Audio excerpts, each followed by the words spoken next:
Sa loob ng pampasaherong jeepney na kanyang pinapasada, dinakip ng mga operatiba ng PNP and CRPO ang lalaking ito.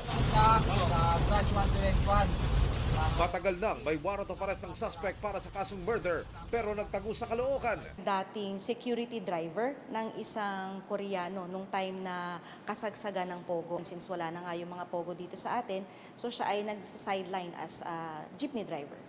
Ayon sa pulisya, binaril at napatay ng suspect ang kanyang kapitbahay na nang mamaliit umano sa kanya.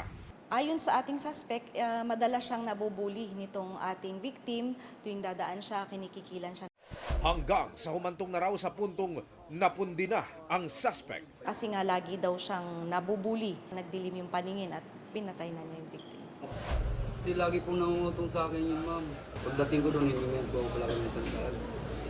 Ang may bahay naman ng pinatay pati ang kanyang anak, masaya't napalapit sila sa pagkuha ng ustisya para sa biktima. Akala ko wala ng pag-asa.